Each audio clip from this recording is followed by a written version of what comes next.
Bonsoir à tous. Alors, vous connaissez principe, le principe du cours. On a les feuilles. L'idée, c'est d'essayer de réfléchir un petit peu au concept. Et d'ailleurs, c'est l'objet du cours, mais c'est le but du cours. Parce qu'au fond, on se rend compte que dans la vie, le problème, c'est pas tellement qu'on est des gens méchants, des sales types, etc. C'est que parfois, on donne pas assez le temps de réfléchir et d'affiner en fait notre vie. On vit plein de choses parce qu'au fond, on va pas au fond des choses et de donner peut-être, enfin même 5 minutes, 10 minutes de réflexion, ça pourrait grandement changer la direction qu'on donne à notre vie et grandement améliorer notre vie. Parce qu'au fond, quand on a une vie qui nous correspond plus, alors on est plus nous-mêmes, on est plus heureux. Alors on commence. Le premier test, on part toujours la paracha. Dans la paracha de la semaine, on dit Ve'akohen agadol me'echav. On parle des lois des Kohanim, des limitations qu'il y a sur les Kohanim, etc., des règles. Et il y a un Kohen, il y a deux styles de Kohanim. Il y a ce qu'on appelle un Kohen idiot, Monsieur Kohen, et il y a un Kohen qui s'appelle un Kohen Gadol, un grand Kohen. C'était quoi? C'était ce Kohen-là qui pouvait, le jour du Yom Kippour, rentrer au temple, au Beth Amikdash, dans le Saint des Saints, et expier les fautes de tout le peuple juif. Donc, il s'appelle Vea Kohen à Gadol Me'echav, Asher Yutzak al Rosho Shemen Mishra. Donc, on l'appelle ce Kohen Gadol. Pourquoi il s'appelle le Kohen Gadol? On pourrait parler le Kohen en chef, le super Kohen, le Kohen Kadosh, le Saint Kohen. Aujourd'hui, on dirait pas, hein, on dirait pas qu'il fallait les Gadol. Pourquoi est-ce qu'on appelle le Kohen Gadol? Alors, le texte numéro 2, le Midrash, il dit la chose suivante. Maktiv Achar Hainyan Vea Kohen à Gadol Me'echav, qu'il est plus grand que ses frères. Parce il faisait 2 mètres, 2 mètres 10, c'était quoi son truc? Pourquoi il était plus grand? Lama Nikra Shemo Kohen Gadol. Pourquoi est-ce qu'on l'appelle Kohen Gadol? Sheu Gadol, il est plus grand. Bechamishat Varim. En 5 choses, ce Kohen était plus grand que les autres. Bachorma, il était plus sage que les autres. Bakoar, il était plus fort que les autres. Banoï, il était plus beau que les autres. Beosher, il était plus riche que les autres. Ou Beshnaim Banoï Sheu Naemechav. Ok. Quoi qu'il en soit, Bekoar Sheu Gibor. Bo-Ur-E. Comment est-ce que je savais qu'il était fort, plus fort que ses frères? Viens et regarde. Aaron Keshenif et Lévi'im. Quand il fallait, la première fois qu'on a choisi qu'il devait y avoir des Lévi'im, le Kohen il devait faire Enif. C'est quoi? Il devait prendre les Kohanim.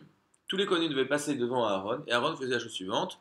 Il le soulevait, le Kohen, devant, derrière, en haut, en bas, suivant. D'accord. Combien il y avait de Lévi'im? Déjà, je sais pas, moi, si on me demande de faire, avec tout le respect que j'ai et pour moi et pour vous, je sais pas si je suis capable de faire ça une seule fois avec qui que ce soit dans cette pièce. D'accord? Lui, en tout cas, il avait à le faire. Et non seulement il a fait ça, il a fait à tous les Lévi'im. Sans s'arrêter. Il y a combien de Lévi'im? Nous dit le Midrash. Keshenif et Alvim. Chav bet elef enif beyom echad. Combien il y en avait? Chav bet, en hébreu, 22 elef, 1000.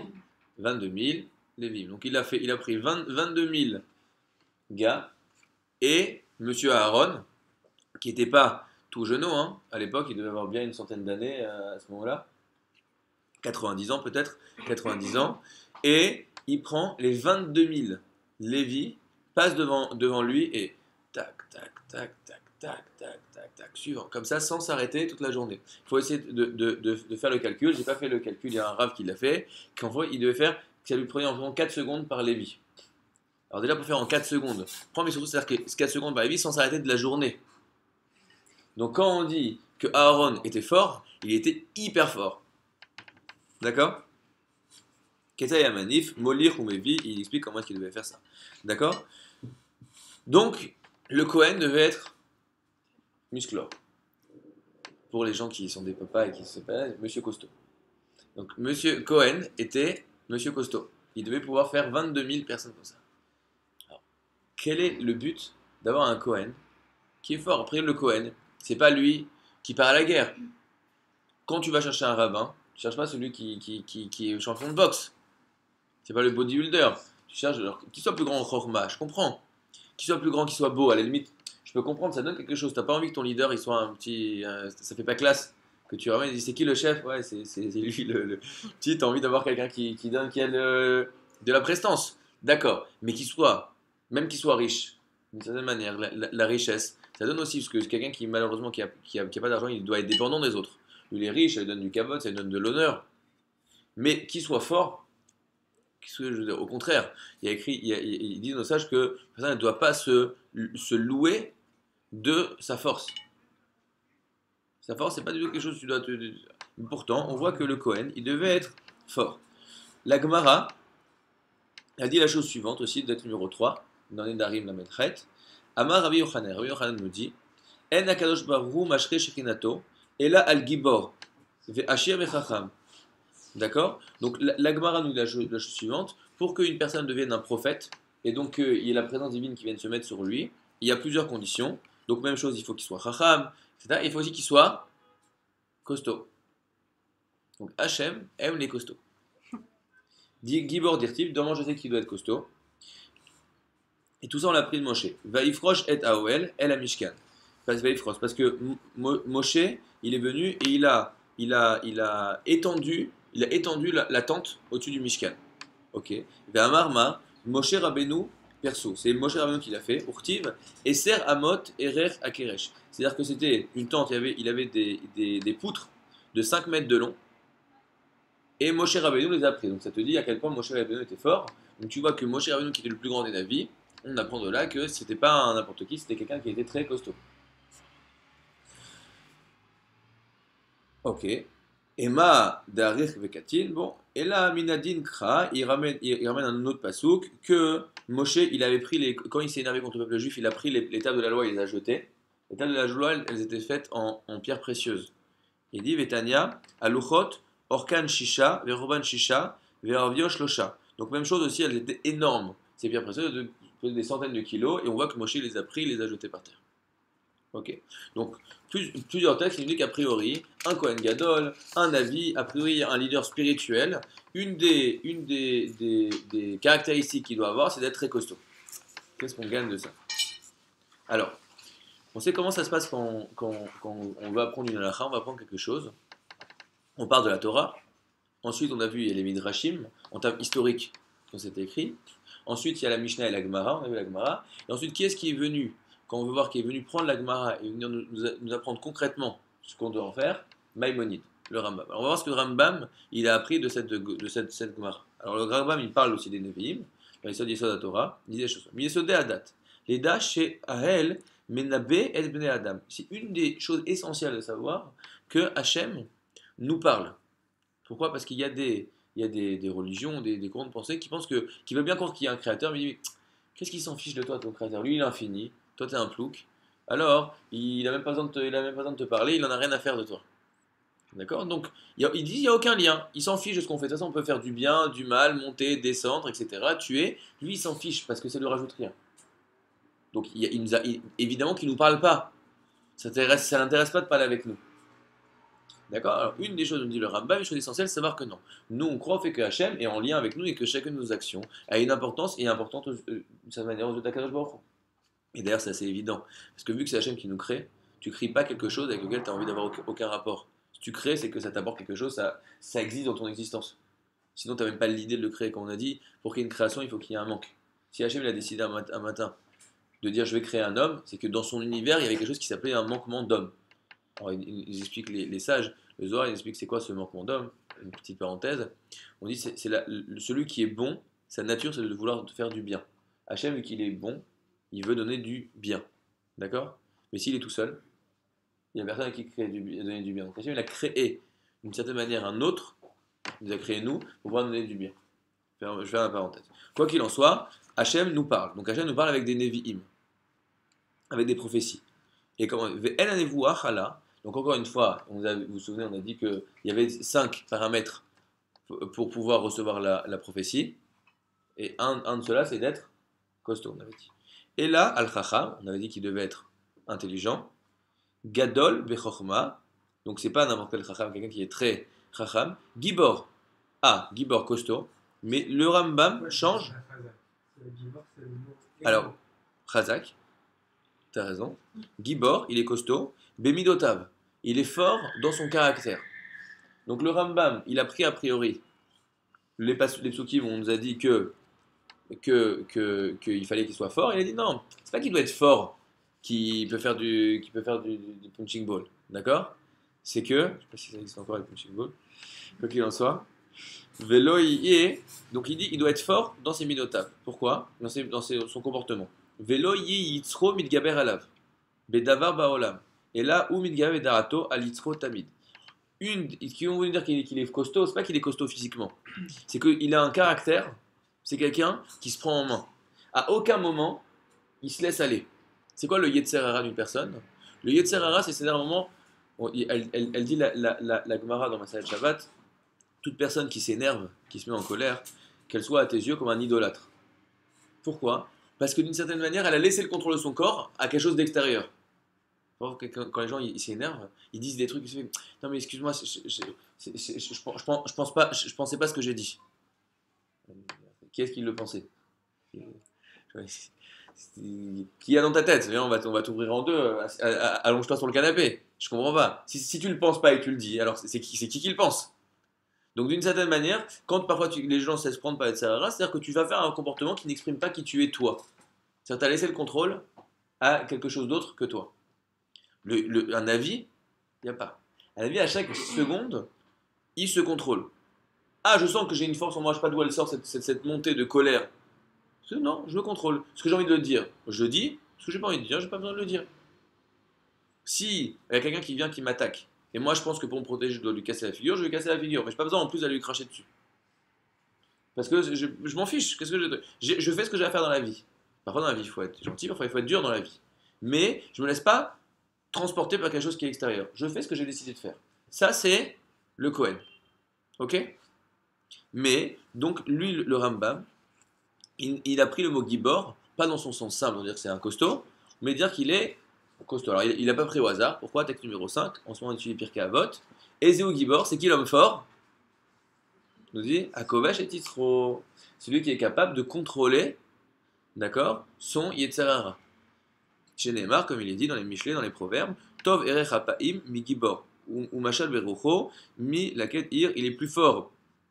Celui qui sait être patient qu'un costaud, et celui qui sait se contrôler plutôt que celui qui sait prendre le contrôle d'une ville. Donc c'est-à-dire que celui qui est capable, en fait il y a une guerre interne, celui qui est capable de gagner la guerre qui est en son sein, c'est lui qui est appelé le vrai costaud, pas celui qui est capable de gagner des guerres extérieures. C'est beaucoup plus facile de faire des guerres extérieures que des guerres intérieures. Ok, pourquoi?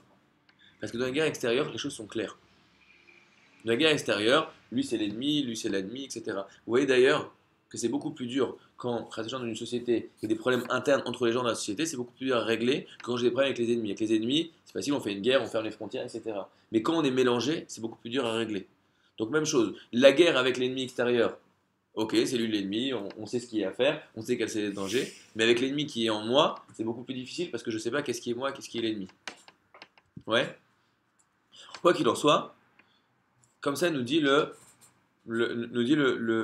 Rambam. Il y a une vraie question. Ok, c'est le moment de la question. Là, normalement, il n'y a pas de quoi sauter au plafond, mais c'est une question. D'habitude, il y a des questions, on dit des trucs horribles, il y a des gens qui vont mourir, etc. Là, il n'y a personne qui meurt, mais il y a quand même une question sur le Rambam. Normalement, ça devrait aussi nous faire sauter au plafond. Le Rambam, il dit que Gibor, l'homme fort, celui qui est fort dans ses midot. D'où il apprend ça, le Rambam? Des tests que je vous ai dit avant, d'accord? Du Midrash et de la Gemara et du Talmud. Le Talmud, qu'est-ce qu'il nous a dit pour dire que Moshe était fort? Qu'il est capable de soulever des centaines de kilos, qu'il est capable de soulever un truc de 5 mètres. Qu'est-ce qu'il nous a dit le Midrash? Pourquoi est-ce que Aaron il était fort? Parce que il était capable de soulever. Donc c'est quoi le rapport? Le Rambam il n'invente pas des trucs de lui-même. Le Rambam il prend les textes, il vient et il organise les choses, il n'est pas là pour inventer des choses. Donc il prend les mêmes textes que nous, on a dit que c'est des costauds parce qu'ils sont capables d'avoir la force physique, et lui il prend et dit non, c'est pas la force physique. Mais comment tu peux t'échapper du texte? Et en plus Moshe il pourrait voir qu'il s'est laissé aller. Dans d'autres choses, il faudrait comprendre. Chaque chose, c'est en Bien soi, sûr, mais ça veut dire que si on prend textuellement, on pourrait dire qu'il ne s'est pas contrôlé, il s'est contrôlé, il a su ce qu'il a fait, ce qu'il faisait. Moshe, j'imagine bien, c'est-à-dire que c'est dur d'arriver de là à dire ce que dit Rambam. Voilà, en tout cas, donc quoi qu'il en soit, de toute façon, même si on ne va pas jusqu'à là de poser une couchia, dire pourquoi c'est vrai ce qu'il dit Rambam, mais d'où il l'apprend? D'où il l'apprend, et en plus, c'est-à-dire qu'il dit, moi, non, ce que vous avez dit, ça m'intéresse pas, je trouve que c'est un peu compliqué à expliquer, si je vais faire un cours comme ça à Tel Aviv, les gens vont me prendre pour un fou, pourquoi est-ce qu'il faut, non, non, viens, on fait un truc qui fait un peu plus New Age, sympathique, il faut que ce soit un sage qui sait se contrôler. Le message est le plus sympathique. C'est facile, mais il peut pas. Même si le message est le plus sympathique, pourquoi est-ce que je mets des textes à chaque fois, des feuilles, pour dire que si je dis un truc sympathique, c'est pas parce que c'est moi qui vais dire un truc plus sympathique, parce que c'est les textes. C'est facile de dire des trucs sympas. Tu vois, c'est marqué quand tu fais un compliment à quelqu'un, même si tu sais quelqu'un qui fait un compliment, tu sais que c'est faux, ça te fait plaisir. C'est incroyable quand même. Incroyable. On te dit bravo pour un truc que t'as pas fait, bah t'es content. Tu dis, ah, merci. Comment c'est possible? Tu sais que tu l'as pas fait. Pourquoi? Comment ça peut te toucher un truc qui. Non, bah ça te fait plaisir. Une fois, il y a eu un. Il y a eu un bon, malheureusement pour des événements un peu difficiles, etc., il était amené à parler d'un truc. Il y avait, je pensais pas à truc, il s'est retrouvé, il y avait la télé, les trucs, etc. Et alors la télé, ils n'en ont rien à faire. Truc. Et le lendemain, dans les journaux, c'est sorti, il y avait tous les titres possibles et imaginables. J'étais devenu le roi de France. Hein. Bah, c'est sympa. Mais bon, tu sais que c'est pas vrai, mais quand même. Quoi qu'il en soit, donc le Rama il dit quelque chose de sympa. Mais d'où il change? On est pas là pour des trucs sympathiques, on est pour des choses qui sont vraies. Pourquoi le Rambam change? Ok, alors c'est ça la question de ce soir. Alors, pour essayer de comprendre ça, on va parler de la paresse, hein, mais pour essayer de comprendre ça, on va reprendre ce texte. Donc on dit que l'homme fort, c'est celui qui sait être plus fort que son Yetzer Hara, qui sait se contrôler. Alors il y a un texte dans le Talmud, dans Kedushin Lamed, V'amar Rabbi Shimon ben Levi. Rabbi Shimon ben Levi dit Yitzro shel adam mitgaber alav bechol yom, umevakesh amito. Tous les jours, il y a en soi, on a nos forces, on a des forces un peu extérieures à nous-mêmes, qui veulent essayer de prendre le contrôle de nous-mêmes. On n'est pas en train de parler de démons ici, hein, enfin, des formes psychologiques chez une personne, qui essaie de prendre le contrôle de lui et qui essaie de le tuer. C'est-à-dire quoi le tuer? Le tuer, c'est-à-dire de l'empêcher d'exprimer qui il est. Quelqu'un qui est pris, je donne un exemple, quelqu'un qui est pris dans son Yetzirah de Tahava par exemple, qui a du désir et qui n'arrive pas à se contrôler, un drogué par exemple, il est mort. Il peut plus exprimer qui il est, il fait que exprimer son envie de drogue. On peut donner encore un exemple pour apprendre de ça, mais j'ai même oublié son nom. Mais si, voilà, Strauss-Kahn. Ok, désolé, c'est pas pour essayer d'apprendre. C'est quelqu'un tout le monde dit qu'il allait devenir président de France, ou je sais pas, je suis pas un grand politicien, mais en tout cas c'était quelqu'un qui était au top de sa carrière, vraiment au top de sa carrière. Et il s'est retrouvé complètement massacré. Pourquoi? Pour des histoires quand tu dis mais un homme tu lui demandes dans la vie qu'est-ce que tu préfères, tu préfères courir après des filles ou devenir président, un homme politique hyper réussi, un homme hyper riche, avoir du pouvoir. Les gens ils aiment plus le pouvoir a priori que ça. Et pourtant tu réfléchis pas, tu es prêt parfois à tout perdre, à perdre toute ta vie pour un désir d'une seconde. Chas Shalom dans des couples. Des couples, des gens, quand il y a des tromperies, les maris qui trompent leur femme, les femmes qui trompent leur mari. Sur Chas Shalom, c'est parti sur une. Mais tu dis, mais si on te pose la question, maintenant on t'arrête, on t'extrait de ça, on dit qu'est-ce que tu préfères? Avoir ta vie équilibrée, construire, avoir une bonne vie, ta vie de famille, etc. Ou une seconde de bêtise? La question se pose même pas. Aucune personne normale, ou alors que vraiment, en fait, il veut juste fuir sa vie, et c'est une façon pour fuir sa vie. De toute façon, une personne qui a une vie normale et qui est contente de sa vie, on parle même pas de choses qui peuvent mettre sur une balance. On parle d'un truc de 10 minutes sur un truc de toute ta vie. Ça n'a pas de, ça n'a même pas de quoi, le débat ne commence même pas. Et pourtant, les gens vont, c'est quoi le SRA? Il veut vraiment te tuer. Le Yetzirah, il veut te tuer et dans ce monde-ci et dans le monde futur. Il veut rien. Pourquoi? Parce que le Yetzirah, c'est encore une fois, c'est ne plus être en contrôle de soi-même. Donc tous les jours, on a comme ça en soi des pulsions, on va dire, qui vont te faire exprimer le non-moi. Exprimer quelque chose qui n'est pas moi. D'accord? Chez Neymar, Tsofé, Racha, la Tzadik, ok, ou Mevakesh, la Mito. Donc le Racha, il est comme ça, il regarde le juste et il veut le tuer, c'est le Yetzirah. Il m'allait à Kadosh Baruch Hu Ozro En Yachollo. Et si ce n'était pas Dieu qui nous venait nous donner des forces pour nous préserver de ce Yetzirah, c'est impossible de s'en sortir du Yetzirah. Nous dit le Talmud, c'est impossible d'être plus fort que ses pulsions, de façon naturelle. La seule façon d'être, oui, plus fort, c'est d'avoir de l'aide d'en haut. C'est-à-dire, c'est un combat, tu fais pas le poids. Tu fais pas le poids. Le seul moyen. Alors, pourquoi est-ce que tu fais pas le poids? Quand on y pense, c'est assez clair. Pourquoi? Une personne, elle est faite de deux composantes. D'accord? J'ai un corps, j'ai besoin de manger. Quand je mange, c'est pas forcément du sens pour moi de manger, mais c'est un besoin qui se prouve par lui-même. Avant, j'avais faim, j'ai mangé, j'ai plus faim, bah, au Hachem. Ok? Et j'ai en moi aussi, j'ai besoin de progresser, de m'épanouir, de sentir que je suis quelqu'un de bien, de construire des choses, etc. D'accord? Donc j'ai en moi deux, ce qu'on appelle deux sheifot, deux tendances. Une tendance qu'on appelle une tendance, on va dire, matérielle, et une tendance spirituelle, psychologique, ou on va dire en tout cas immatérielle. D'accord? Donc, quand on dit c'est qui moi? Moi, c'est pas mon corps. Moi, c'est pas mon corps. La preuve, si Chaz Shalom, quelqu'un, on lui enlève un bras, ça n'enlève rien de qui il est lui. Il est toujours entier dans qui il est, juste il n'est pas capable d'exprimer qui il est. Il est toujours le même lui. C'est vrai, j'ai rien dit c'est assez clair ce que je dis, d'accord? Donc, toi, t'es pas ton corps. Donc, tu es ni ton corps, ni tout ce qui se relationne à ton corps. Toi, tu es tes désirs profonds. D'accord? Maintenant, t'es aussi tout ça dans un corps. Donc, c'est sûr qu'il y a des hashpaot, il y a des influences dans les deux sens. D'accord?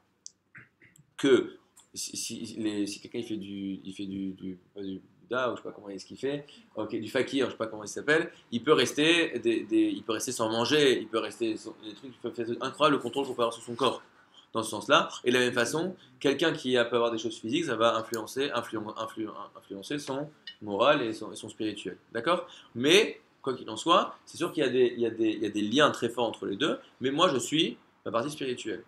D'accord? Mais, excuse-moi, mais dans mon quotidien, qu'est-ce que je vis plus fort? On le dit très souvent et je le redis encore une fois, on peut se prendre des murs dans la figure, on ne se prend pas des concepts. On vit pas des concepts, on vit pas concepts. On vit, quand j'ai faim, j'ai faim. Je sais que j'ai faim, je sens que j'ai faim, ça se rappelle à moi, je ne peux pas oublier de manger. Il faut arriver pour un truc de dire, combien de temps quelqu'un peut arriver d'oublier de manger? Tu oublies une journée, tu vas pas oublier 3 jours de manger, ça n'existe pas quelque chose comme ça. Pourquoi? Parce que le matériel il se rappelle à toi tout le temps. Par contre, le spirituel, c'est quelque chose il faut que tu fasses un effort proactif pour arriver à le ramener dans ta vie. Donc, si on dit maintenant je fais une guerre entre ce qui est moi, ma partie spirituelle, et toutes mes pulsions physiques, vu que mes pulsions physiques sont beaucoup plus proches de moi, je les vis beaucoup plus fort, elles sont beaucoup plus immédiates. Alors, je fais pas le poids. Mais quoi, nous dit non, il y a Hachem qui vient et qui nous aide. Donc, si c'est ça l'homme fort, alors c'est pas l'homme fort. Je comprends pas. On dit l'homme fort, c'est celui qui est capable d'être plus fort que son Yetzirah. Mais il y a un autre texte qui dit que personne ne peut être plus fort que son Yetzirah, parce que c'est Hachem qui nous sauve. Alors il n'y a pas d'homme fort. Donc c'est qui cet homme fort? C'est qui cet homme fort dont on nous parle? Ezeo Gibor, c'est qui l'homme fort? Celui qui est plus fort que son Yetzirah. Mais personne n'est plus fort que son Yetzirah, donc il n'y a pas d'homme fort. Alors, est-ce qu'on peut comprendre que le Yetzirah, il a été créé pour que Hachem vienne nous aider? Dans ce sens-là? C'est aussi une des raisons, parce que maintenant on est obligé d'avoir besoin d'Hachem tous les jours, Voilà. à chaque instant. Mais quoi qu'il en soit, c'est vrai ce que tu dis. Mais c'est un autre sujet. La question, qu'est-ce qu'on en fait de notre homme fort? Oui. Notre homme fort, il n'y en a pas. Vu que de toute façon, personne n'est capable d'être plus fort que son Yetzirah. Donc, à Kovac et Titro, Ezeo Gibor, à Kovac et Titro, il n'y en a pas, il n'y a pas d'homme fort. Donc, de qui on parle? Alors, il y a aussi une autre question. J'ai pas pu ramener le Roche qui pose sur l'Agma qu'on a vu avant. Dès aujourd'hui, c'est encore un peu plus l'âme d'Annie. On va vraiment bien dans les textes. Ceux qui aiment moins, je m'excuse. Parfois, on va plus, mais après, on va essayer de discuter et de réfléchir ensemble. Il y a moins de sources aujourd'hui. On s'est posé une question. Il dit, je comprends pas. Pourquoi est-ce que tu me dis que Moshe, comment je sais qu'il est fort? Tu me parles de l'attente, tu me parles des tables de la loi, etc. J'ai un exemple beaucoup plus clair dans la Torah où on sait que Moshe était très fort. C'est quoi? Quand ils ont construit le Mishkan, ils ont construit le temple portatif, donc il faut imaginer, il y avait des poutres de 5 mètres dans tous les sens. Ils ont tout préparé, et dit maintenant il faut le lever. Et il tire, impossible à lever. C'est un truc, ça pesait des tonnes et des tonnes ce truc. Impossible. Aujourd'hui on a des machines. Mais t'imagines, comment tu fais pour lever ça? Une des grandes questions qu'ils ont aujourd'hui au Kotel, c'est comment est-ce qu'ils ont fait pour lever les grosses pierres? C'est des grandes questions au niveau technologique, comment tu fais pour lever, c'est pas du tout évident. Donc quoi qu'il en soit, personne n'arrivait à lever ce Mishkan. Et vient Moshe, et Moshe arrive et soulève le Mishkan. Arrive à soulever le Mishkan. Donc il dit le Roche, regarde, j'ai un exemple beaucoup plus évident où on voit que Moshe est extrêmement fort. Pourquoi tu vas me chercher des histoires et tu me dis qu'il faisait 5 mètres et 2 mètres et combien il pesait, j'en sais rien. En tout cas, on a une histoire très claire dans la Torah où on voit que Moshe était très fort. Et pourquoi est-ce qu'on ne nous donne pas cet exemple-là? Alors, il y a des réponses. Et déjà, il faut essayer de comprendre la question. Pourquoi? Parce qu'il y a un texte que je n'ai pas ramené, mais qui dit que même Moshe n'était pas capable de soulever ça. Personne au monde physiquement était capable de soulever ça. Moshe, il a mis ses mains sur les poutres du Mishkan, il a commencé à tirer, et là, il y a eu un miracle, qu'en fait, les poutres, elles se sont levées tout seules. Tu tires, et en fait, il s'est retrouvé quasiment projeté en arrière par la force des poutres qui s'étaient tout seuls. Donc, c'est pas de la force. Pour les tables de la main, on ne dit pas qu'en fait, elles se portaient toutes seules. Elles se portaient toutes seules, en plus. Là, elles sont devenues trop lourdes, il n'a pas pu les porter. C'est aussi, on dit, il y a des gens qui disent comme ça, effectivement. Donc, quoi qu'il en soit, même si tu ramènes aussi, c'est une bonne question sur la table de la loi, je comprends pas le Roche que tu viens de dire, c'est pas du tout une preuve que Moshe était fort. Cette histoire, cette histoire qu'il a soulevé le Mishkan. Parce que c'est Hachem qui a fait le miracle. Mais quoi? On comprend une chose, de quoi? Qu'en fait, Ezé, Giba, Kovet et Sisro, personne n'est capable de le faire. Au fond, c'est qui un homme fort? Lui, il est un peu plus costaud. On parle pas de lui, il a des plus gros bras, lui, il a des plus petits bras. On parle de gens quand on dit qu'ils sont forts. Ils sont pas forts, un petit peu forts. Ils sont forts. Lui, il soulève 3 tonnes. Lui, il soulève 22 000 gars toute la journée sans s'arrêter. Lui, il soulève un truc que personne ne peut soulever. Donc quoi? Quand on dit qu'ils étaient forts, les Nevi'im, on ne dit pas qu'ils étaient un petit peu forts. Ils étaient extrêmement forts. Il y avait la potion magique. Ils avaient la potion magique. Mais ça, pour être extrêmement fort comme ça ne peut pas être naturel. Ça peut être que un miracle. Ça peut être qu'un miracle d'Hachem. Alors pourquoi ils sont appelés forts? Pourquoi ils sont appelés forts? Si c'est un miracle d'Hachem, ils ne sont pas appelés forts. C'est que justement, on a dit Ezou, Gibor, Akovash et Titzro. C'est qui l'homme fort? C'est celui qui est plus fort que son Yetzara, mais on dit que personne ne peut plus fort que son Yetzara, donc c'est Hachem. Donc on retrouve toujours le même truc. On te dit que l'homme fort, c'est quelqu'un qui peut faire des trucs qu'il n'est pas capable de faire et c'est Hachem qui le fait pour lui. Alors il n'est pas fort, c'est Hachem qui le fait. Mais quoi? L'homme fort, c'est pas quelqu'un qui est capable de donner à 100% de son énergie à lui. Pourquoi? Parce que quand il explique le Meshalat Yesharim, qu'il y a des niveaux, le niveau qui s'appelle le niveau de Ruach HaKodesh, le niveau de miracle, ne peut jamais s'atteindre par ses forces à nous. Pourquoi? Parce qu'on fait un lien avec Hachem, et ça ne peut pas venir avec nos forces d'en bas.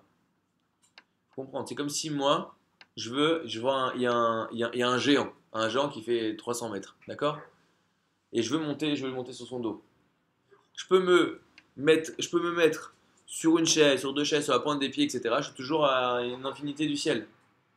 Quelle est ma seule chance d'arriver en haut du géant si lui, il me tend les mains? Il se baisse. Mais si il me tend les mains là, et moi je dis non mais arrête, je vais y arriver moi par mes forces à moi, et je me mets à côté, je peux me mettre l'annuaire, les pages jaunes, ce que tu veux, de toute façon je suis toujours à une infinité. C'est un petit peu le même exemple si je veux passer un coup de fil à quelqu'un, et je lui dis bah viens, on s'appelle demain, il fait bah tiens je te donne mon numéro. Toi tu me donnes ton numéro. C'est toi qui vas me dire à quel numéro je vais t'appeler. Moi je t'appelle, c'est moi qui décide à quel numéro je t'appelle. Tu peux essayer toute la journée, du matin jusqu'au soir, ça va pas marcher. Parce que si toi tu veux juste avec tes forces à toi, de dire oui mais moi je vais appuyer très fort sur les touches, je vais faire plein de numéros, quand même tu peux crier dans le téléphone, ça va marcher. Si tu rentres pas là où la connexion a été faite, si tu vas pas te plugger au bon endroit, la connexion elle passe pas. Donc comme nous on parle des gens qui doivent avoir un lien avec Hachem, le lien il peut se faire que si Hachem il a créé un point de connexion à cet endroit-là. La force qu'on leur demande, c'est quoi? C'est une force qui prouve qu'ils ont un point de connexion avec Hachem. Comment est-ce qu'on arrive à un point de connexion avec Hachem? En récupérant toutes nos forces qui sont à nous. C'est-à-dire, il explique le Meshalat Yesharim, quand une personne, elle va arriver à récupérer toutes les forces qui sont en elle dans un but positif, quand elle arrive à la fin de dire que là, tu es arrivé au bout de tes capacités, tu ne peux pas monter plus haut, elle dit, j'ai arrivé au bout, tac, la connexion elle se crée, et là il passe à un niveau au-dessus. Il passe au niveau de prophète, il passe au niveau de pouvoir porter 22 000 gars, etc. etc., etc. Donc quoi? Ça c'est juste l'introduction du cours, parce que le cours ça apparaisse. C'est quoi ce Kohen Gadol qui était plus grand que ses frères? Pourquoi est-ce qu'il était plus grand, ce qui était fort? Pourquoi c'est vrai qu'il était fort? C'est qu'il avait une force miraculeuse. Mais c'était quoi qu'il avait une force miraculeuse? Qu'est-ce que ça vient de prouver? Vu que c'est pas lui, c'est un miracle. Alors ça peut tomber sur n'importe qui? Non. Ça ne tombe que sur celui qui est capable d'exploiter à 100% ses forces. Pourquoi est-ce que le Kohen Gadol était Kohen Gadol? Pourquoi est-ce que le prophète il est un prophète? Parce qu'il est capable d'exploiter à 1000% qui il est. Parce que le prophète il est le contraire de quoi? On ne trouvait pas le mot en français. Du paresseux. On a cherché sur internet, on ne trouve pas de mot pour dire c'est un anti-paresseux. Un paresseux c'est quoi? C'est quoi un paresseux?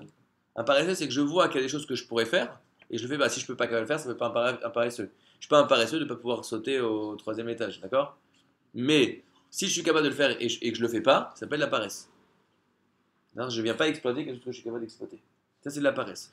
Donc lui c'était un anti-paresseux. C'était quelqu'un qui était capable d'utiliser à 100% de ses capacités dans quelque chose. Donc si à un moment il voit qu'on lui demande de soulever quelque chose de très lourd parce qu'il y a un besoin, il y a un besoin, il va mettre toute son énergie là-dedans, et quand il va arriver au bout, alors là il va avoir un miracle. Il y a des histoires complètement folles, des mères qui ont vu leur enfant qui était sous des, quand il y a des incendies qui sont tombés, qui sous des poutres, les mères elles ont soulevé des poids. Vous savez, vous avez soulevé 150 kilos. Il y a une histoire à Johannesburg, il y a quelques années, un enfant qui était, donc il y avait un grillage comme ça, un enfant qui s'est trouvé d'un côté des grillages, et il y a des chiens qui ont commencé à attaquer des chiens de rue. Je sais pas, j'ai jamais été là-bas, des chiens de rue qui ont commencé pour attaquer l'enfant, qui allait le mordre, et vraiment, c'est pas genre il y a un chien méchant, vraiment des chiens de... Et il y avait un vieux monsieur, un vieillard, qui est venu, maintenant il y avait un grillage de 2,50 m, il a sauté, avec les mains, hein, il n'a pas fait un bond, et avec les mains il a sauté, il est passé par-dessus le grillage, il a fait enfuir les chiens, il a sauvé l'enfant. Après l'événement, ils sont venus, donc tous les journaux, ils ont parlé de cette histoire, et c'était un juif le monsieur, et ils lui ont dit, mais comment vous vous rendez compte monsieur ce que ça fait sauter? C'est un vieillard. Il dit, écoutez, je ne sais pas ce qui s'est passé, mais quand j'étais jeune, j'étais dans les camps de concentration, et quand j'ai entendu les aboiements des chiens, ça m'a rappelé les aboiements des chiens dans les camps de concentration. Et à ce moment-là, je sais pas, j'ai eu un truc en mode, il faut sauter. Et il a sauté un truc incroyable. Donc le Kohen Gadol, même sans les bruits des chiens, même sans le truc, il est capable d'aller sauter tout ce qu'il a. Il est capable d'utiliser toutes les forces qu'il a. Et à ce moment-là, quand il arrive à exploiter toutes les forces qu'il a à chaque instant, Hachem il lui fait un miracle, et il vole beaucoup plus que ce qu'il pourrait naturellement arriver à faire. Donc c'est l'anti-paresseux. Alors, c'est beau, c'est sympathique. Et donc c'est pourquoi ça c'est tellement essentiel pour un prophète, d'arriver à exploiter, d'être très fort. C'est sûr que c'est quelque chose de génial. Mais pourquoi on a dit que tu peux pas être un prophète si t'as pas ça? Ok? Alors pour ça, je voulais comprendre c'est quoi le contraire du contraire de la paresse. L'anti-paresse est là. Paresse, donc l'anti-paresse, c'est la paresse. Donc pour ça, votre compte, c'est quoi cette paresse? Nous dit Shlomo Ameler, dans les Proverbes, il dit la chose suivante. Alors, il raconte, il faut comprendre, hein, c'est Al Sede Ish Atzel Avarti. Je suis passé dans le champ d'un paresseux. Ve Al Kerem Adam Chaser Lev, et dans le vignoble d'un homme qui ne Chaser Lev, qui manque de cœur, mais c'est-à-dire qui ne prête pas attention. Veine, et voici, Allah Kulo Kameshonim, Kasuf Anav Charoulim, Vegeder Avanav Neerasa. Donc qu'est-ce qui s'est passé? Son champ il s'est rempli de mauvaises herbes et je sais pas exactement Charoulim, le mot en français, mais il est complètement sans dessus son champ. Vegeder Avanav, sa barrière qu'il avait mis, elle est complètement détruite. Me'at Shenot, Me'at Numot, Me'at Chibuk Yadaim, Lishkav. Quoi? Ah, excuse-moi. Vecheze. Anochi, et j'ai regardé. Anochi Ashit Libi. Et j'ai prêté attention. Raïti, j'ai vu la Karti Moussar. Et j'en ai appris une leçon. Me'at Shenot, Me'at Numot, Me'at Chibuk Yadaim, Lishkav. Un peu de je me repose, un peu de je suis fatigué, un peu de ceci. Ou va mitalech et shecha, ou marsorecha, ki ish magen, et en fait, à la fin, tout est détruit. Au fond, nous dit le roi Salomon, nous dit dans les Proverbes, que il est passé dans le champ d'un paresseux, et il a vu que son champ, il est du n'importe quoi. Il est devenu n'importe quoi. Et de là, il apprend une grande leçon. Il voit que la paresse, au fond, ça paraît être quelque chose de ah, juste je suis un peu fatigué, là je me sens pas trop ce matin. Etc. Au fond, c'est pas. Tu dis, le paresseux, c'est pas un sale type. C'est un mec, bon, il se donne pas à fond, etc. Mais tu vois qu'un peu de ci, un peu de cela, ça détruit tout. Texte numéro 9, il continue après, il nous dit, le roi Salomon, Gam mitrapé bim larto, et même celui qui, mitrapé, qui retire ses mains en fait de son travail, en gros qui donne pas à fond dans ce qu'il a à faire, Ar ou leva al mashrit, il est comme un frère pour l'ange destructeur. Donc, apprend une chose Salomon, Shlomo Améler, apprend que le paresseux, il est comme l'ange destructeur, il détruit tout sur son passage. Nous, on ne dirait pas comme ça. C'est sûr qu'il ne faut pas être paresseux, etc. Mais on ne dirait pas que c'est un destructeur le paresseux. C'est pas quelqu'un qui fait du mal. Quelqu'un qui fait peut-être pas du bien. C'est pas quelqu'un qui fait du mal. Et pourtant, nous dit Shlomo Améler, nous dit c'est Achlesh Mashri, il détruit tout. Après, il faut comprendre, c'est quoi toute cette histoire? Je suis passé dans son champ, et j'ai vu, et j'ai regardé, qu'est-ce qu'il veut me dire Shlomo Améler? Pourquoi est-ce qu'il nous raconte une histoire comme ça? Tu vas me dire en un mot que le paresseux, j'ai compris, s'il est paresseux, il ne s'occupe pas de sa maison. Donc, pourquoi tu es obligé de m'expliquer dans moins de détails tout ce qui s'est passé? Alors, on va reprendre le texte, et on va comprendre ce qu'il nous dit. Al-Sede Ish Atzel Avarti. Sur le champ de l'homme paresseux, je suis passé. Au fond, toute cette histoire, Shlomo Améler, c'est le roi. Il n'est pas obligé d'aller se déplacer pour aller voir c'est quoi ce truc. Ok, tu lui donnes un truc simple, tu dis, tu sais quoi, ce paresseux, son champ, il est en ruine. J'ai compris, point final. Non, il a été voir, il a fait l'effort d'aller regarder ce qui se passe là-bas. Valkerem Adam Chasserlev. Et dans les vignes d'un homme qui est Chasserlev. C'est quoi Chasserlev? On a dit, c'est que il ne porte pas attention. Il ne prête pas attention à ce qui l'entoure. C'est-à-dire qu'il voit, mais il ne prête pas attention. On dit que Moshe Rabbeinu, pourquoi est-ce qu'il a été choisi d'être Moshe Rabbeinu? C'était au moment du buisson ardent. Ils disent nos sages que le buisson ardent, depuis la création, il brûlait, il ne se consumait pas. Et donc il y avait tout le temps des gens qui passaient à côté. Les gens disaient, ah, un buisson. Et ils continuaient. Donc il se passe plein de trucs, mais ils ne prêtaient pas attention à ce buisson ardent. Moshe Rabbeinu, il y a un texte qui dit qu'il a fait un pas vers le buisson pour aller voir ce qui se passe. Il y a un texte qui dit qu'il a juste tourné la tête, et Hachem a dit, ah, c'est lui. C'est-à-dire qu'il y a quelque chose, il y a plein de choses, il y a des choses incroyables qui sont autour de nous, mais en fait, on ne fait pas attention. Et ça, c'est le paresseux. Le paresseux, c'est quelqu'un qui ne prête pas attention à ce qui l'entoure. Veine, voici. Allah kulo comme shushim, et je vois que tout le champ, il a été complètement détruit, et que la barrière, elle a été détruite. Ve'echeze, et j'ai regardé. Anochi ashit libi. Et moi, j'ai décidé de quoi? De prêter attention. Nous dit Shlomo Améler, le contraire du paresseux, c'est quoi? C'est que le paresseux, il voit très bien que son champ, il part en ruine. Mais il ne fait pas de lien avec lui. Moi, je mets mon cœur, moi, il y a une connaissance, et je la rapporte à moi. J'intériorise mes connaissances. Ici, j'ai vu, la quartier Moussard, c'est quoi Moussard? Et j'en ai appris une leçon de vie. C'est-à-dire, nous dit, le paresseux, qu'est-ce qu'il fait? Il y a plein de choses qui l'entourent, et non seulement il ne prête pas attention, mais il a l'impression que ça ne le concerne pas. Ça, c'est un paresseux. On voit que quand Moshe Rabbeinu a dit qu'il va avoir la plaie de la grêle en Égypte, ça fait déjà plusieurs plaies, les Égyptiens ils ont bien compris qu'on ne rigole pas avec Moshe Rabbeinu, quand il dit un truc, il vaut mieux l'écouter. Il dit, demain, il va avoir la grêle, toute personne qui est dehors, il va se faire massacrer. Il dit le texte, et toute personne qui n'a pas la Sim Libo, qui n'a pas prêté attention aux paroles de Moshe, il est sorti, il s'est fait détruire. Je comprends pas. On a déjà parlé de ça ce soir. Tu vois que le bonhomme, tout ce qu'il dit, ça sort exactement comme il dit. Il te dit ne sors pas, tu sors pas. Je te dis pas, si on te dit maintenant tu vas investir de l'argent, prends pas de risque, mais prends pas de risque. Reste à la maison, une demi-heure, et après tu sors. Pourquoi ils sont sortis? Parce qu'ils n'ont pas prêté attention. Quand ils n'étaient pas au courant, ils sont au courant, mais ils ne voient pas le rapport avec eux. Il ne voit pas le lien. Il ne voit pas le lien. Comme il y a un cours, on va faire un cours sur la paresse. Ok. On va dire plein de trucs, bien ou pas bien, je sais pas. Mais à la fin du cours, on verra, c'était sympa le cours. Ah, il a raison, Ethan. Franchement, pareil, c'est naze. Non, je déteste les paresseux.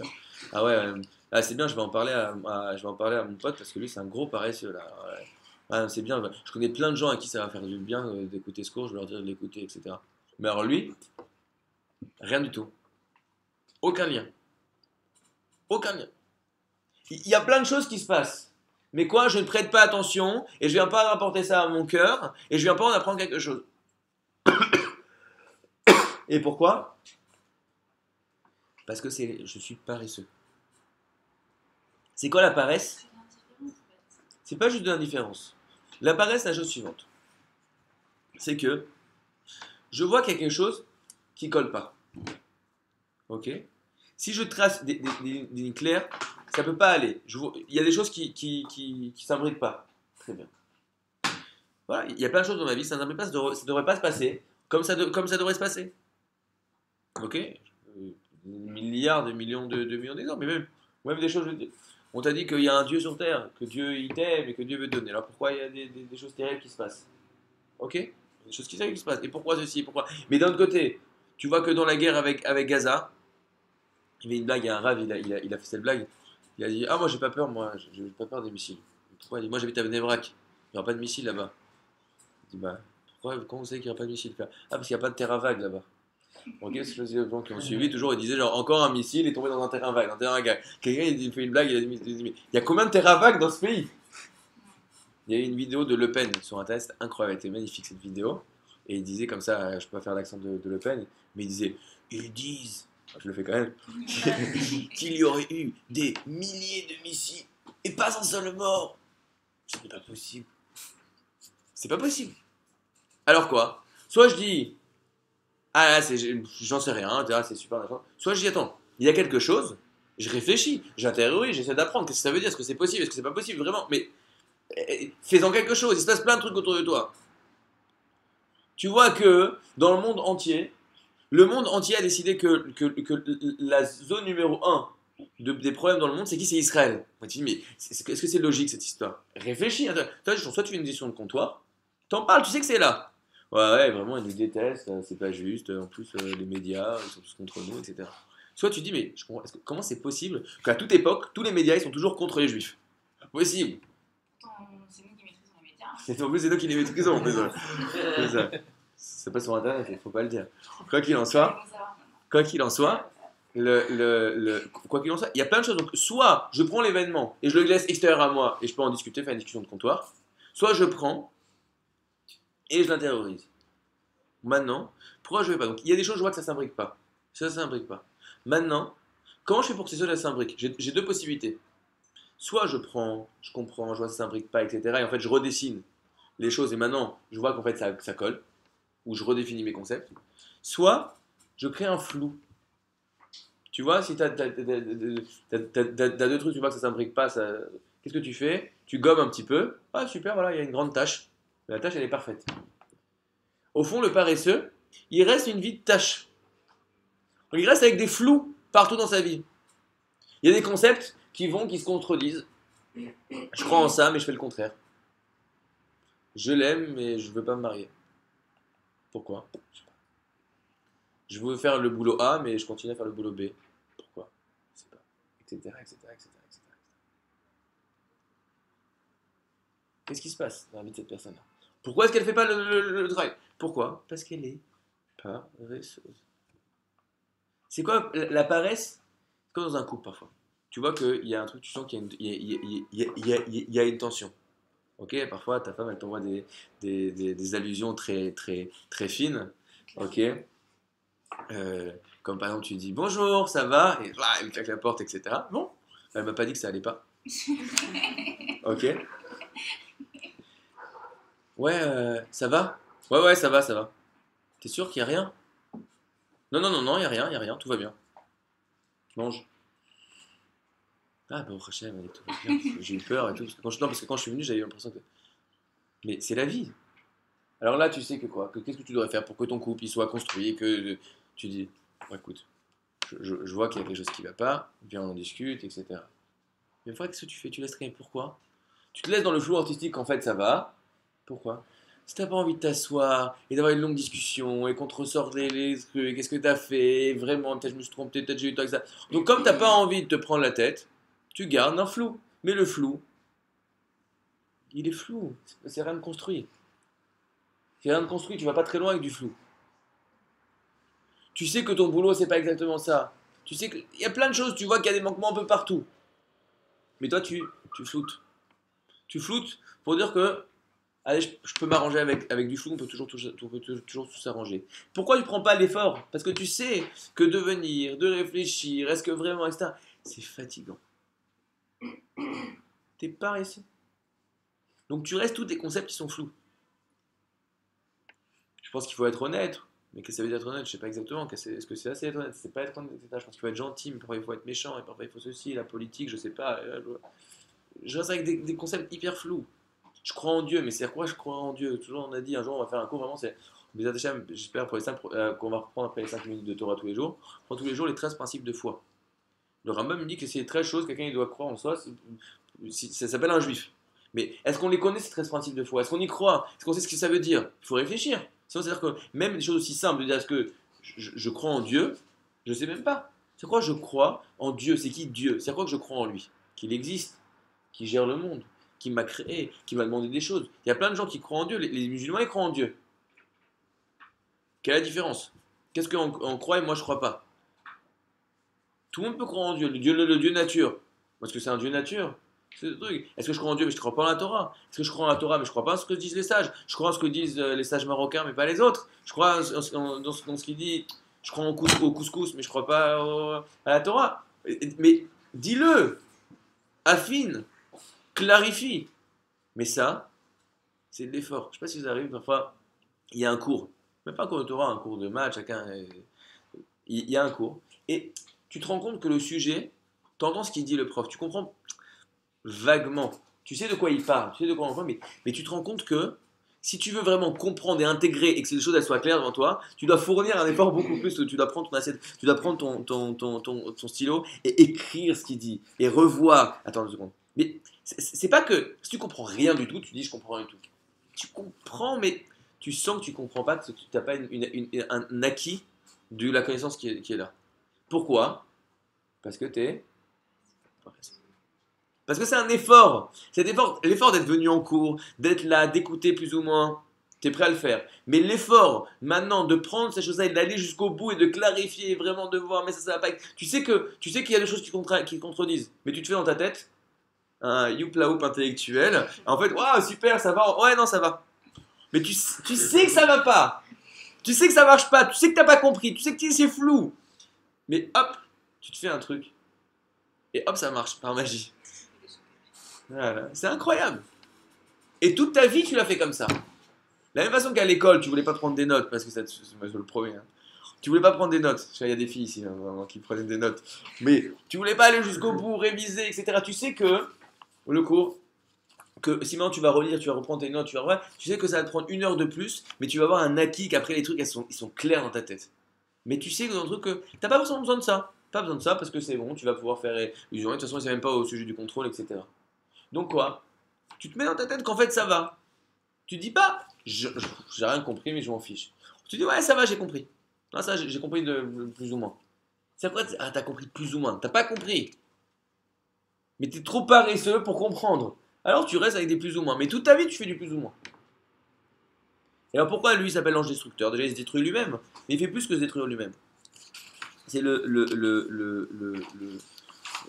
on dit que dans le Gemara Shabbat, on dit que la Torah, elle a Yeshbam, les Amit ou la Chayot. Dans la Torah, de quoi faire vivre ou de quoi tuer. Aïnou Dama Rava il dit, la Maiminimba, Sama de Chaya, Masminimba, Sama de Mavta.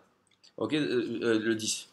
Que la Torah c'est a priori, pour quelqu'un on y croit, d'accord? C'est ce qui a le centre de notre vie. C'est ce que Hachem nous a donné. C'est ce qu'il y a de plus beau. Et pourtant, la Torah, si on la prend de la main droite, ceux qui la tapent du côté droit, alors pour eux c'est un élixir de vie. Et ceux qui prennent du côté gauche, c'est pas juste qu'ils vont se louper, c'est un élixir c'est un poison. Ça va les tuer. Alors c'est quoi les, les droites, de droite et de gauche? C'est pas poétique, nous dit Rashi. La même minim, ceux qui apprennent de droite. Asukim bechol kocham. Ceux qui mettent toute leur énergie. Vetroudim. Et ils sont complètement dedans, complètement immergés. La da'at soda. Pour comprendre les secrets, ces secrets. Qui Adam amishtamesh beyadimin chez Ikar, comme une personne qui fait les choses avec la main droite parce que c'est la main la plus forte. Donc nous dit la chose suivante. Même la Torah, qui est la chose la plus essentielle a priori pour la vie d'une personne, pour exprimer qui il est, sa partie divine. Si tu la prends, tu l'attaques de toutes tes forces et tu descends jusqu'au bout, mais est-ce que vraiment c'est ça, est-ce que c'est pas ça? Mais attends, je comprends pas, tu m'as dit ça, et lui t'as écrit, j'ai vu, etc. Tu vas jusqu'au bout, ça te fait vivre. Si tu vas pas jusqu'au bout, c'est-à-dire que tu vas, t'es sérieux, mais tu vas pas jusqu'au bout, ça te tue. Pourquoi ça te tue? Texte numéro 11, dans les Sifri. Ils reprennent les proverbes l'histoire avec le champ. Et ils expliquent qu'en fait, que c'est une parabole. Asade ish atzel avarti, quand il dit je suis passé dans le champ d'un homme paresseux, ze shekana sade gvar, c'est quelqu'un qui a déjà acheté un champ, ve'al kerem adam chaserlev, ze shekana kerem, il a déjà acheté un vignoble, ve'omer, oil ve'kana sade ve'kana kerem, lo amal baem, il a acheté, mais il a pas envie de se fatiguer pour travailler dedans. Minaïn chez Sopho Nikra Atzel. Pourquoi est-ce qu'on l'appelle à la fin? Pourquoi est-ce qu'au début il veut juste pas se donner à fond. Il veut pas trop se fatiguer. Il a acheté, il veut pas trop se fatiguer. Il s'appelle un paresseux. Talmud Alsad et Ish Atzel Avarti, dans un champ d'un homme paresseux, je suis passé, Valker Madame, etc. Et là, Nikra chez Mochaser Lev, Hachikana, excusez-moi. Alors, ou Minaïn chez Sopho, Léaniar Shnaïm Veshloshan, Varim et Paracha. Donc on parle de quelqu'un qui étudie la Torah. Et vu qu'au début, il n'a pas envie d'aller jusqu'au bout et vraiment comprendre, etc., quand il étudie, il comprend la majorité. Il ne veut pas tout comprendre. Ok. Donc il commence, ça s'enchaîne. Mais après quoi? Ensuite, il va vouloir, quand il va étudier, il va faire un cours. Il n'a pas bien étudié, il va refaire un cours, mais il va dire, attends, je comprends pas ce que je dis là. Il y a quelque chose il va se rendre compte qu'il y a quelque chose qui colle pas. Alors qu'est-ce qu'il va faire? Il va combler les trous.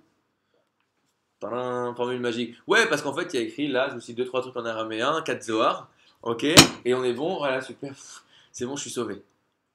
Parce que, comme il voit lui-même qu'il a des connaissances qui sont manquantes, il a des bribes de connaissances à droite à gauche, et qu'il ne sait pas comment les faire coller, il va inventer lui-même des concepts pour faire coller un petit peu les bribes de connaissances qu'il a. Mais ces concepts, il les a pas fait parce qu'il a réfléchi, qu'il a été au bout, etc. Il l'a fait parce qu'il ne veut pas rester bancal. Donc il va inventer des concepts qui sont faux. Donc il va commencer à dire au nom de la Torah, du n'importe quoi. Et de là, c'est ça qu'il a dit, que j'ai vu, que je vois sa guédère, j'ai vu sa barrière qui a été détruite. Il y a écrit Aporetz Guédère, celui qui s'appelle Poretz Guédère, qui franchit des barrières, ça veut dire qu'il commence à dire des choses au nom de la Torah qui sont des choses fausses. Qu'est-ce qui se passe? Ma oncho selze, quelle est sa punition? Ba Shlomo via et continue, ou Perachalav, Bekabala, donc dans Kohelet, dans l'Ecclésiaste, ou Porez Geder et Shorono Nachash, un serpent va venir le mordra. Donc la chose suivante, le monsieur il a juste commencé, il voulait pas, il a eu son truc, ça va, je connais la Torah, je sais que je connais pas jusqu'au bout, mais ça va, je connais. J'ai acheté un champ, j'ai un truc, je sais que mon champ je l'exploite pas au bout, mais j'ai un champ. Ça va, je laisse un jour, 2 jours, 3 jours, je fais pas les petits poulimes qu'il a besoin de faire, je passe pas le truc contre les insectes, etc. Petit à petit son champ il est plein de mauvaises herbes. Mais après quoi? Il doit quand même utiliser son champ. Alors qu'est-ce qu'il va faire? Il va essayer quand même de planter à droite, à gauche. Il va vouloir utiliser un petit peu avec ce qu'il a. Mais il va le tuer son champ. Il va l'utiliser n'importe comment. Et à la fin, il va même détruire sa barrière. C'est-à-dire que au début, il avait des concepts. Il n'est pas un idiot, il a des concepts un petit peu. Mais il n'a pas été au bout pour aller clarifier, bien comprendre et intégrer ses concepts. Alors, il reste avec des concepts bancals. Comme il est arrivé avec des concepts bancals, il commence à dire n'importe quoi pour faire marcher les concepts entre eux. Et après, il devient un tordu international. Comment est-ce que les gens, ils sont venus à faire du judaïsme, de la Torah, des trucs, mais du n'importe quoi, tu vois, aux États-Unis, tu peux trouver c'est parce que ça, ils ont trouvé des petits bribes, c'est un mix entre des matzah ball et Israël, et un peu de Torah, et un peu comment il s'appelle, l'acteur aux États-Unis, quoi? Woody Allen, etc. Voilà, c'est un mix. Mais c'est du rien du tout, ça, c'est du n'importe quoi. C'est du n'importe quoi. Il faut dire, c'est n'importe quoi. Mais c'est un mix. Alors quoi, on essaie, on fait des bribes, et oui, la Torah veut qu'on soit gentil, donc on accepte, et que il faut. C'est n'importe quoi. Tu as détruit le fondement de la Torah avec ton n'importe quoi. C'est ça la parabole du champ. Ça pour la parole du champ. Mais et là, je parle de la Torah parce que disons que c'est un sujet qui moi me parle, mais chacun peut voir ça dans tout. Tu détruis ta vie avec ça. Tu détruis le monde, tu détruis tous les concepts. C'est pour dire que tous les fondements de tout ce qui existe, tu peux le détruire. Pourquoi? Parce que comme tu vas pas comme ça te fatigue d'aller au bout, tu fais les choses à moitié, tu restes avec des bribes de choses, et tu combles les trous n'importe comment. Donc ta vie, c'est du n'importe quoi. Mais pour ça, pourquoi? Parce que t'es paresseux. Donc le Kohen Gadol, on veut, c'est quoi celui qui va représenter le lien, le Navi, le lien avec Hachem? Hop, hop, hop, hop, hop, hop, coco. Moi, je veux pas d'un gars qui fait des choses à moitié. Je veux quelqu'un, quand il prend quelque chose, il va au bout, il clarifie, il comprend, il ramène à lui. S'il y a des implications, si je vois des choses dans le monde, c'est pour évoluer. Quelqu'un qui voit des choses et qui fait pas le lien avec lui, vous savez que dans la Gada de Pessah, on ramène à celui qui ne s'est pas posé de questions, on lui ramène le pasouk du rachat. Pourquoi? On lui ramène le verset du rachat pour lui répondre. Pourquoi? Parce que je comprends pas. Tout le monde est venu, ta tante Coco et d'autres qui sont tous venus. Tout le monde est là. On a fait le mseki et on a tout fait. On prend un panier, on le fait tourner autour de la tête, bibilou, yatsu, tout ce que tu veux. Et toi, t'as pas de questions? Tu trouves ça normal? T'as pas de dire, c'est un peu bizarre ce qui se passe là. Il y a plein de trucs qui se passent autour de toi et c'est très bien, il n'y a pas de problème. Le pire, je vous dis une chose, les gens les plus difficiles à faire bouger, c'est les gens qui n'ont pas de questions. Les gens qui sont énervés contre toi, qui arrivent, t'as rien fait, t'as pas encore bougé, ils arrivent, et tu cries dessus, tu sais pas pourquoi. Ça c'est génial, parce que c'est des gens qui ont des problèmes, et ça les dérange, et pourquoi, et les rabbins, et les religieux, etc. Mais ils ont des problèmes, parce que ça les dérange, ils se posent des questions. Même si ça s'exprime violemment, au moins il se passe quelque chose. Il y a de la vie là-dedans. Mais quelqu'un dit, ah non, non, ouais, non, ça va, non, je comprends, écoute, chacun a son point de vue. Non, écoute, il faut se respecter. Eux, ils pensent comme ça, nous, on pense comme ça. Tu ne penses rien. J'ai une chose, c'est que pour être un rachat, il y a des gens qui disent, ouais, mais moi je suis un anti-religieux.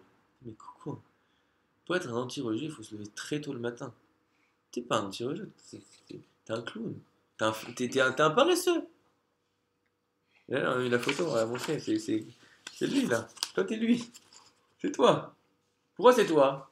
Parce que les anti-religieux de l'époque, ils se levaient, et ils avaient des cours de philosophie, et ils réfléchissaient au monde, et il y avait un problème. Pourquoi est-ce que les Grecs, ils avaient un problème avec le Olam Kadmon? Parce qu'ils ont réfléchi qu'il y a un Dieu, mais que si le Dieu, il est parfait, alors il peut pas avoir décidé de créer quelque chose, c'est-à-dire qu'il avait un manque, et s'il n'y a pas de manque, c'est-à-dire qu'il y avait long. Mais ils ont réfléchi avant de ne pas croire dans la Torah.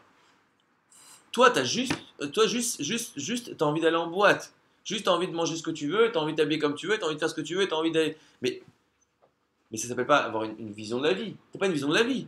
Ta vision de la vie, c'est que tu veux la satraïm. Tu veux pas réfléchir. T'es un paresseux, t'es un endormi. Après, c'est pas une vie. Quelqu'un qui a, à la limite, une vie, il est mauvaise le jour et qui comprend que la vie, il y a des réflexions. Il se trompe. Un jour, il va réfléchir différemment. Il va voir qu'il se trompe et il va aller dans mon chemin. Mais quelqu'un qui dort, tu peux rien faire avec lui. C'est-à-dire que, c'est de réfléchir. Si tu as des enfants, tes enfants, ils mettent leur énergie dans n'importe quoi. Bon, t'es peut-être pas content, tu voudrais qu'ils bossent plus à l'école et qu'ils passent moins de temps à jouer au foot. D'accord. Mais il passe du temps à jouer au foot et tu vois qu'il est là tous les soirs et de voir comment est-ce qu'il peut shooter le plus fort. Mais tu vois qu'il réfléchit. Mais l'autre qui est là juste en train de zapper devant la télé, qu'est-ce que je veux faire de toi? C'est le plus déprimant, t'es un légume.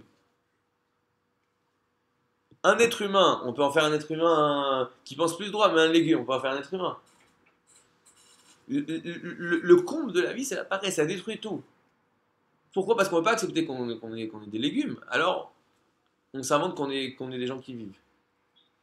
Mais avant toute chose, pour vivre, il faut se prendre en main. Il faut réfléchir, il faut essayer de comprendre, il faut poser des questions, il faut lire, il faut regarder.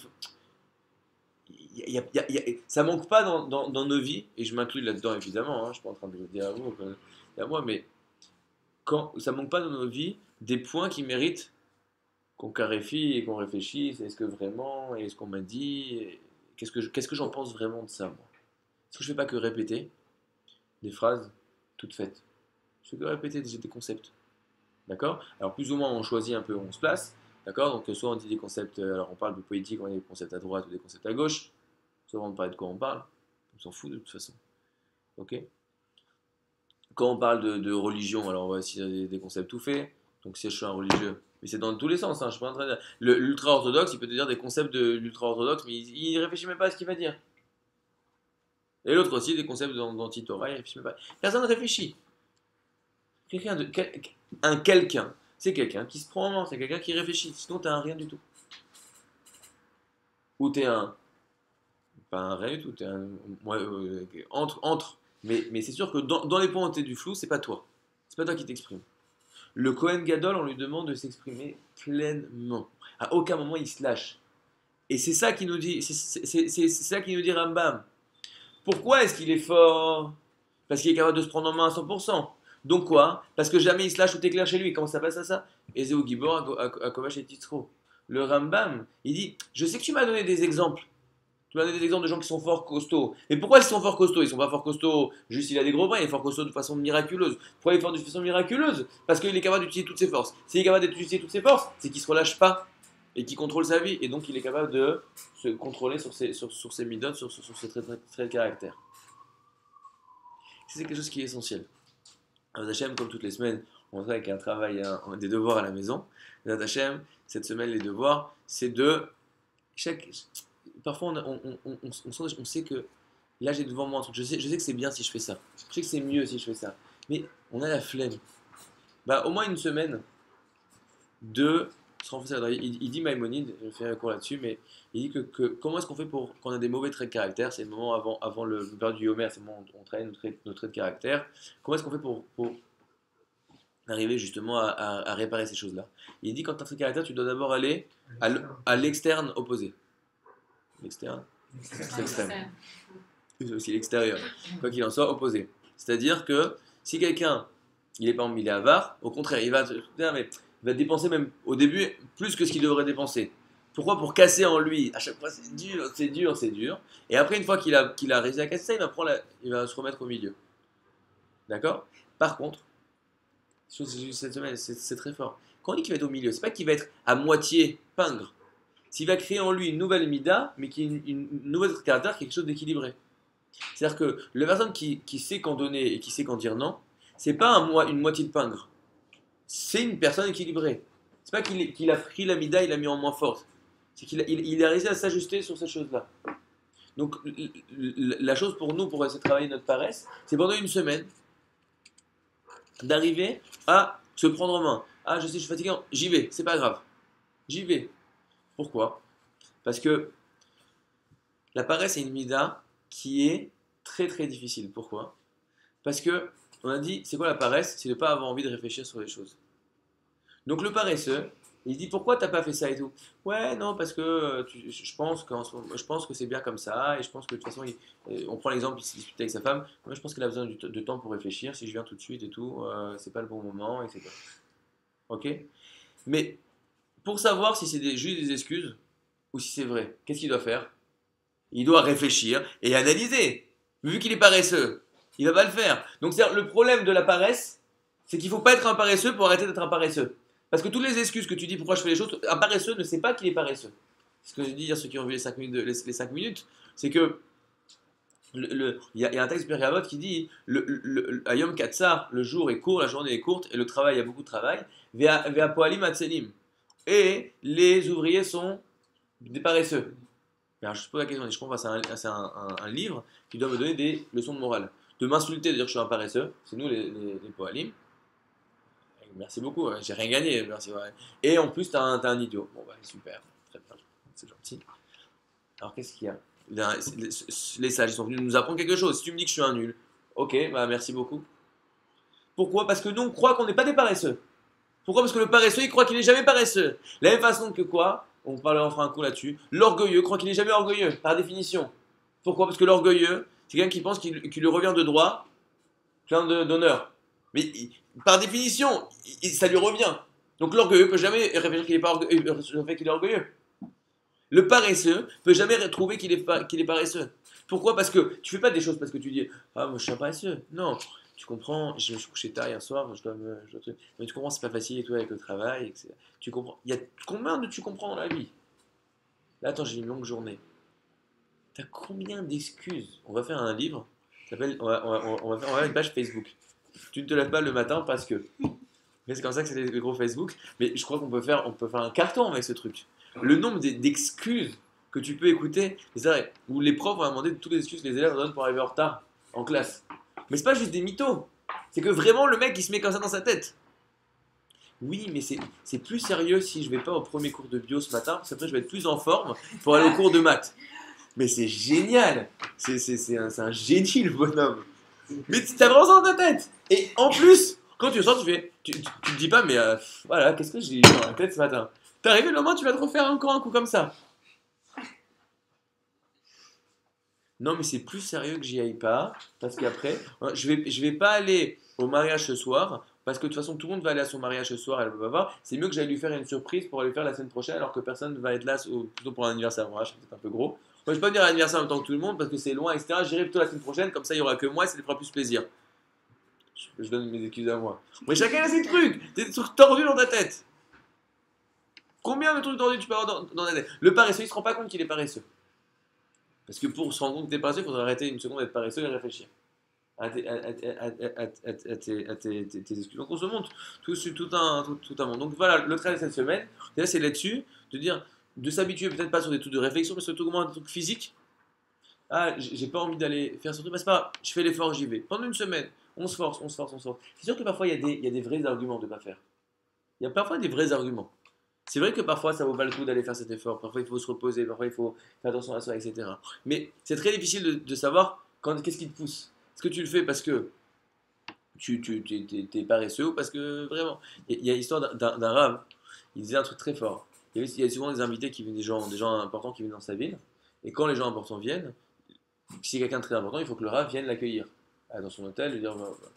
Et il se posait la question, il dit mais parfois je me pose la question de dire est-ce que cette personne-là elle est assez importante pour que je dois me déplacer ou pas? Je peux pas me déplacer dès qu'il y a un voyageur qui est dans la ville. Alors il dit un truc incroyable, qu'est-ce qu'il faisait ce rave? Quand il y avait un avion, il faisait très froid, c'était en Russie, etc. Pas etc. en Russie. Et il s'habillait, il mettait son manteau, il sortait dans la rue, il marchait comme ça 200 mètres, et pendant les 200 mètres, il réfléchissait est-ce que je continue ou je rentre? Il dit parce que tant que je suis chez moi, de bien au chaud, etc., mais c'est impossible, là, jusqu'à que je trouve la reine d'Angleterre, je vais pas l'accueillir. Si ma chiare vient, je lui dirais qu'il vienne à la maison. Alors non, déjà je casse ce truc, etc. Ça il apparaisse. Je me suis levé. Ouais. Le matin, je donne un truc infaillible pour le matin. Et ça, je vous dis, ces gens qui ont du mal à se lever le matin, moi ça me fait gagner une heure tous les matins. Ma femme peut donner un témoignage de ça. C'est ce conseil, il m'a donné un truc incroyable. Le soir, avant d'être couché, tu te poses, tu fais une discussion avec ton Yetzirah. Tu dis bonjour monsieur Yetzer. Très bien. Quelle heure il est? Il est telle heure. À quelle heure je dois me lever? Qu'est-ce que j'ai à faire demain matin? Je dois me lever telle heure. Ça me fait tant d'heures de sommeil. Je sais que ça me suffit. Très bien. Donc, on a bien fait tous les calculs. Si je me couche maintenant, je dois mettre mon réveil à 6h30. C'est ça la meilleure solution? Oui. Pas de problème. C'est pour ça d'ailleurs que tu as mis ton réveil à cette heure-ci, parce que tu penses que c'est l'heure à laquelle il faut que tu te lèves. Quand vient le matin, et ton Sarah, il te dit non, mais tu comprends. Attends, il a fait 2 degrés de plus et en plus. T'as tu dis, écoute, on a déjà eu la discussion hier, on a pesé le pour et le contre, on a décidé que c'était vraiment le moment pour se lever. Ok, tu te lèves. Éventuellement, parfois ça arrive, parfois t'as vraiment pas faut imaginer le matin, le pauvre discute, etc. La pauvre, les enfants ils pleurent, ils comprennent pas pourquoi papa il parle tout seul dans le salon. Non. Quoi qu'il en soit, j'aurais peut-être pas dû, on va le couper, ouais. Quoi qu'il en soit, non, mais je vous explique, non, mais c'est un truc très fort. Parfois ça arrive que le matin, vraiment tu te dis, mais là, vraiment il faut que je reste dormir. Qu'est-ce que tu fais? Tu te lèves, tu t'habilles, et après tu t'assois, tu te dis, bon maintenant, je retourne me coucher ou je reste? Ah ouais, alors, c'est très bon. Ça, j'ai abandonné.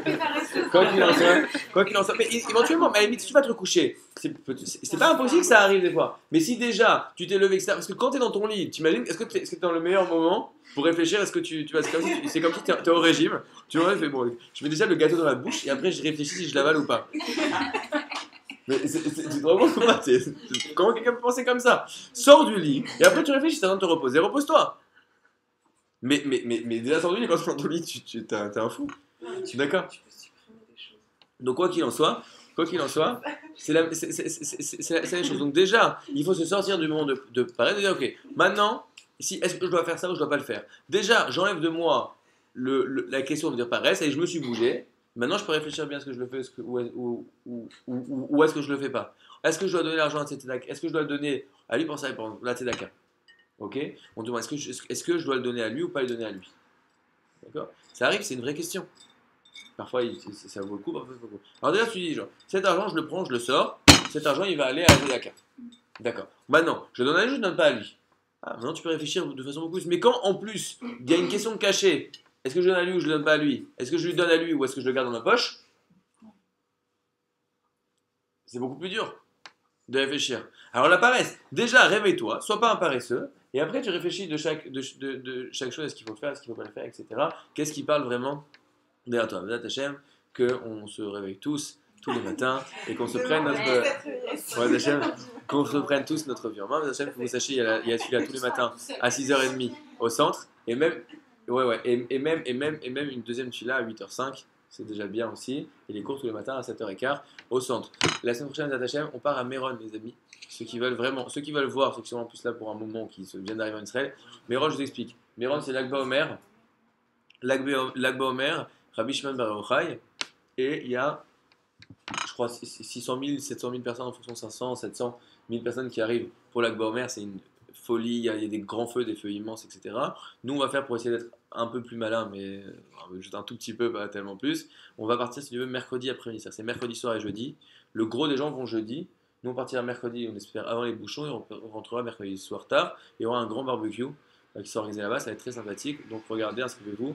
On va le faire avec Waititi, le Centre-Ilan, donc il y aura vraiment beaucoup de gens, il y a les Américains, ils parlent anglais. Et ça sera très sympathique. Shabbat, on fait le Shabbat à Herzliya. Et Béat Hachem, on est en train d'organiser peut-être pour Yom Yerushalayim, un Shabbat dans la vieille ville de Jérusalem, si ça vous intéresse. Alors c'est super, ouais, le top. Le seul truc, c'est que ce serait dans un hôtel, et les hôtels, il faut les payer. Donc on essaie de voir comment est-ce qu'on pourrait vous réduire les coûts, parce que sinon pas tout le monde pourrait venir. Et Béat Hachem, je vous invite à aller à tous les cours de l'Ève.